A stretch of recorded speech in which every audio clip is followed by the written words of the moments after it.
Bonjour, bienvenue pour cette séance des contes de saison proposée par la médiathèque. Donc 3 contes pour l'hiver 2021 racontés par Sylvie et Didier. Nous avons fait le tour du monde sur un cheval sans pattes. Nos poches étaient percées, nous n'avons rien rapporté, sauf des histoires à raconter. Petites oreilles, Grandes oreilles, ouvrez-vous, nos contes viennent à vous. La petite poule rousse et le renard russe. Au fin fond de la Russie, Maroussia, la petite poule rousse, vivait seule dans sa maisonnette. Ses amis de la forêt aimaient beaucoup lui rendre visite.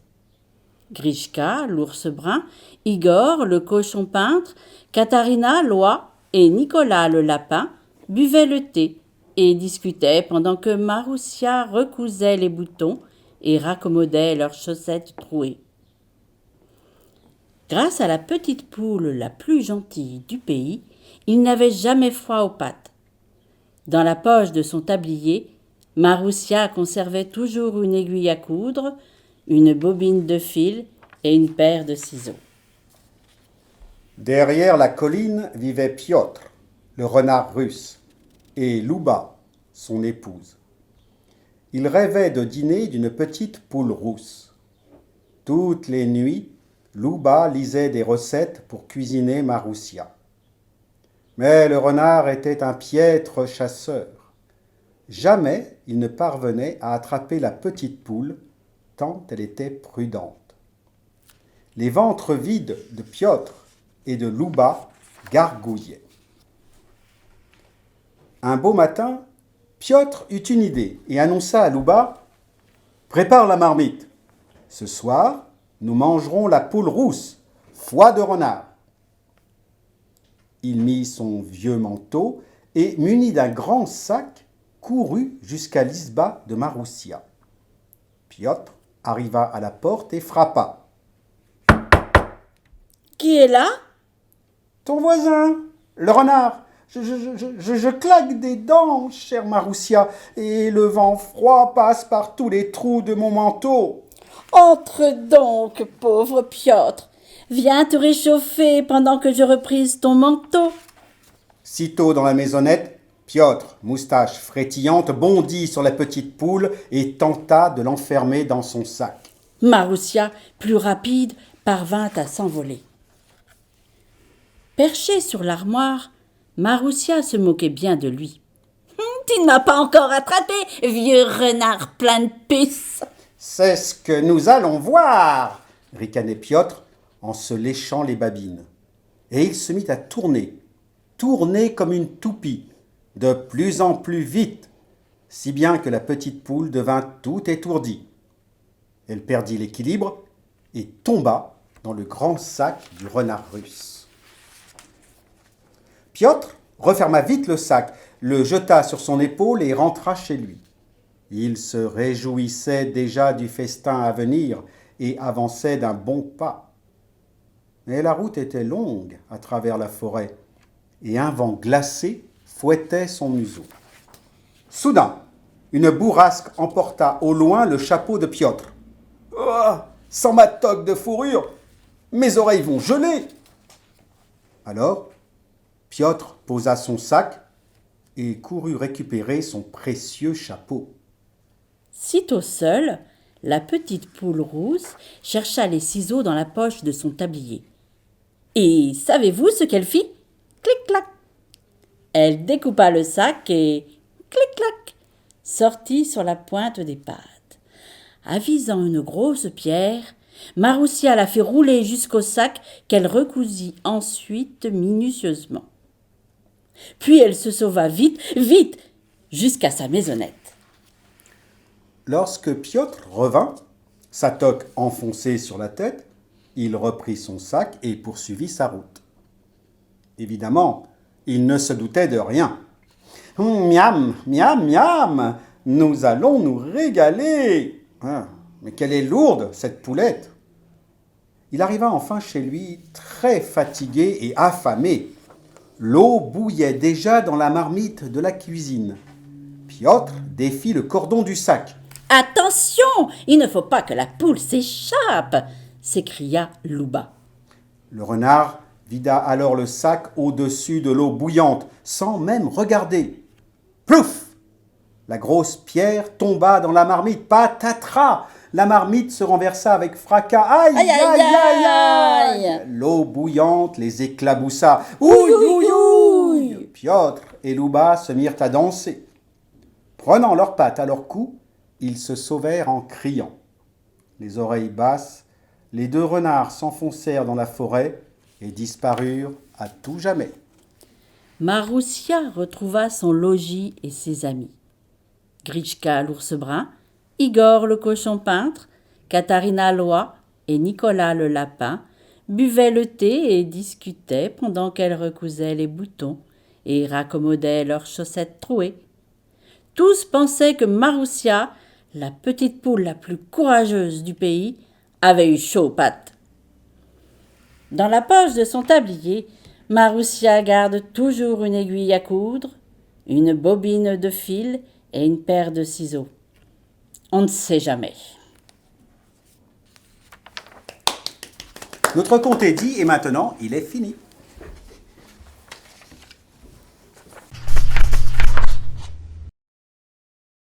Dame Holle, Dame Hiver. Un conte des frères Grimm.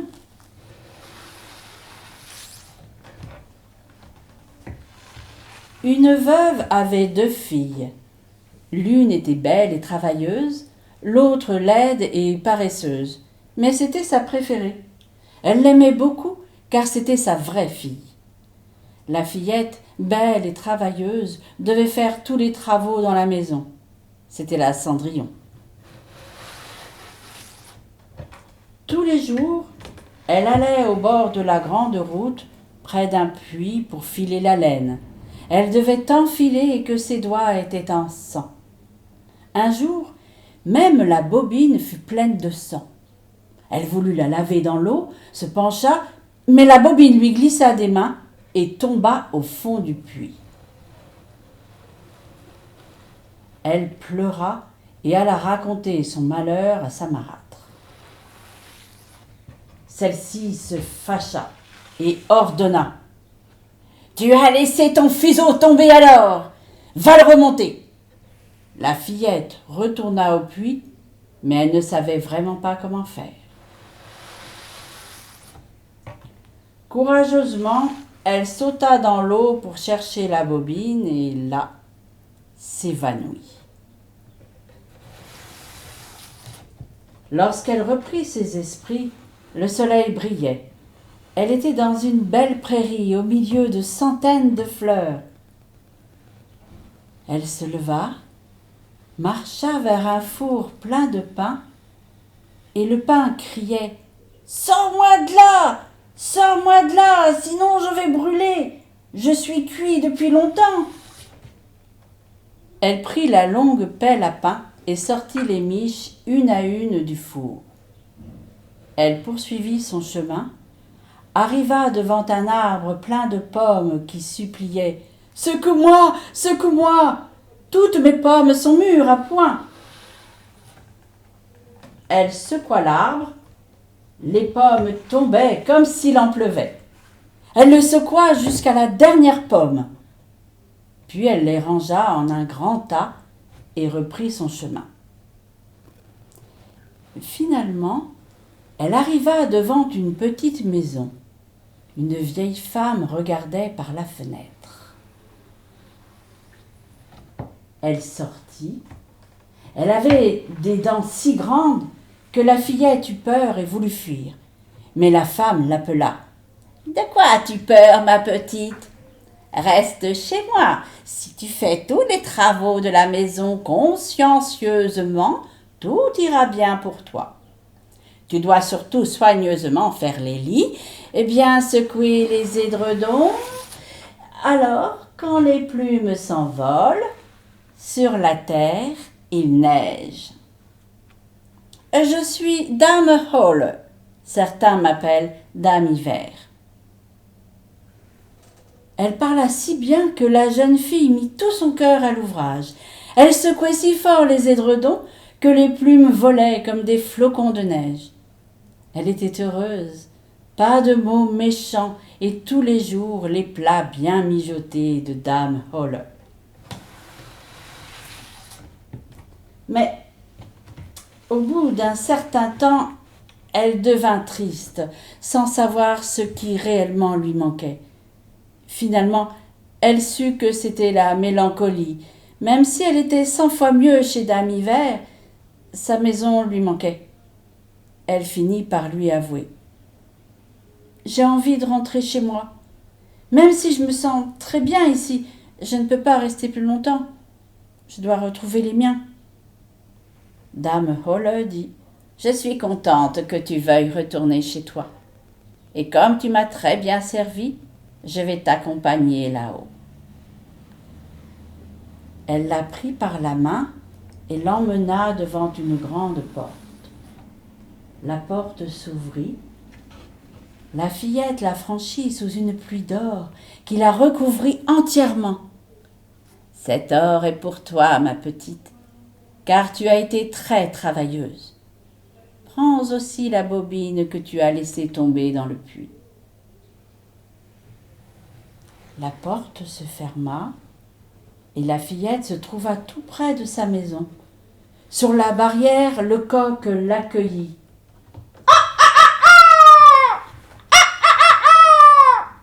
« Notre jeune fille dorée est de retour !» Comme elle était cousue d'or, sa mère et sa sœur lui ouvrirent les bras. La fillette leur raconta tout ce qui lui était arrivé. Quand la mère apprit d'où lui venait toute cette fortune, elle voulut que sa fille, laide et paresseuse, bénéficie de la même chance. La sœur dut aller s'asseoir près du puits et filer la laine. Pour que la bobine soit pleine de sang, elle dut plonger sa main dans un buisson d'épines. Elle jeta le fuseau dans le puits et sauta dedans.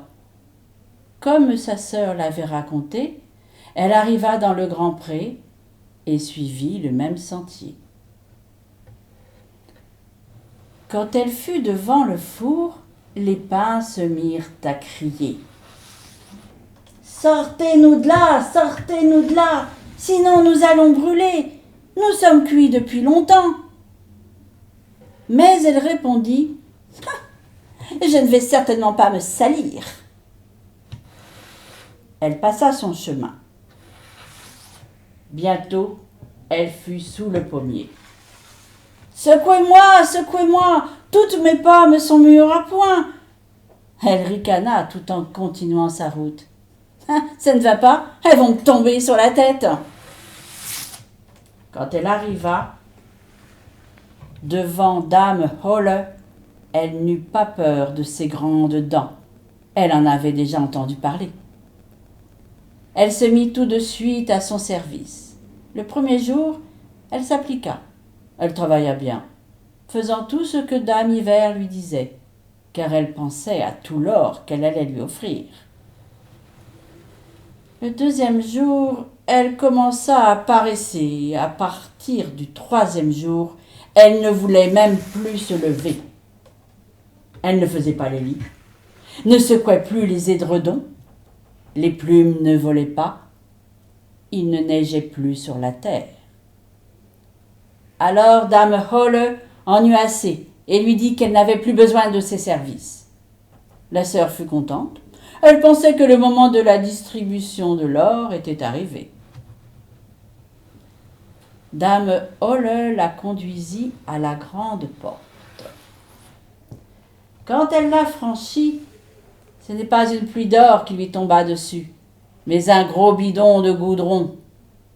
En fermant la porte, Dame Holle dit « Ceci est le prix de ton travail !»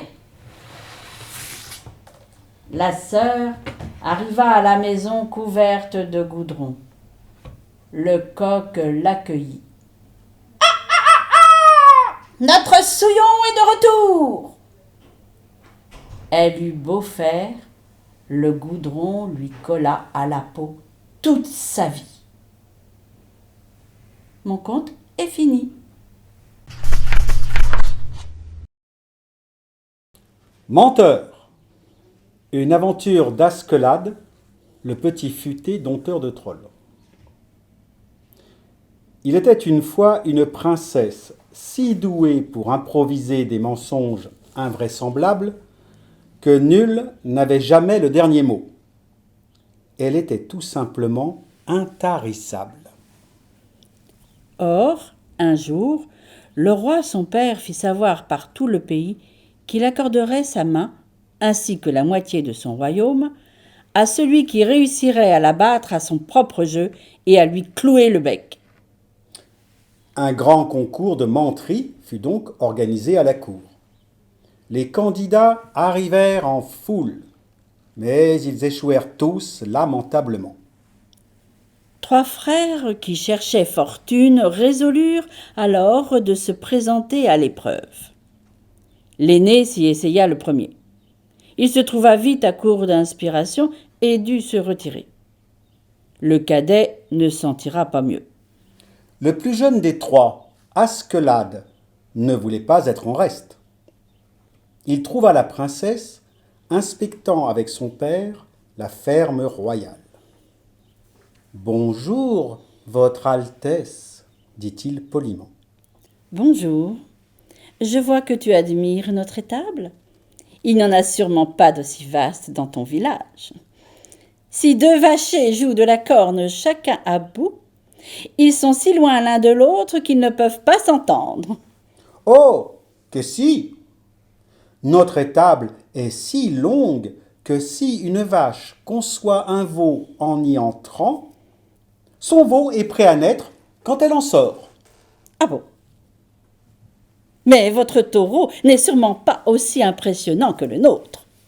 2 hommes juchés sur ses cornes n'arrivent pas à se toucher du bout d'un bâton long d'une toise. » »« 2 hommes perchés sur les cornes d'une autre ne s'entendent pas l'un l'autre jouer de la trompe. » »« Vraiment?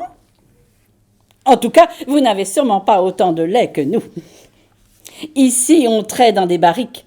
On fait cailler le lait dans des chaudières et nos fromages sont grands comme des roues de charrette. » »« Oh, chez nous, on traite dans des citernes. Le lait caille dans des cuves à brasser la bière et nos fromages sont gros comme des maisons. C'est une jument-bec qui foule la pâte pour les presser. Un jour, elle est tombée dedans et au bout des 7 ans qu'il a fallu pour manger le fromage, on y a trouvé un cheval de la même couleur. En le menant au moulin, je lui ai brisé l'échine, mais je l'ai réparé avec un tronc de sapin et il ne s'en est pas porté plus mal. Le sapin, lui, a tellement poussé que j'ai pu grimper jusqu'au ciel. Là-haut, la Vierge Marie tressait des cordes avec de la semoule. Tout à coup, le sapin s'est rompu. Je ne pouvais plus revenir sur terre. Alors la Vierge m'a fait descendre au bout d'une corde. J'ai abouti au fond d'un terrier de renard. Il y avait là ton père avec ma mère en train de rapiécer des souliers. Et ma mère a donné une telle gifle à ton père que les croûtes de sa gale lui en sont tombées de la tête. »« Alors là, tu mens, » fit la princesse interloquée. « Mon père n'a jamais été galeux. » C'est ainsi qu'Askelad remporta la main de la princesse et la moitié de son royaume.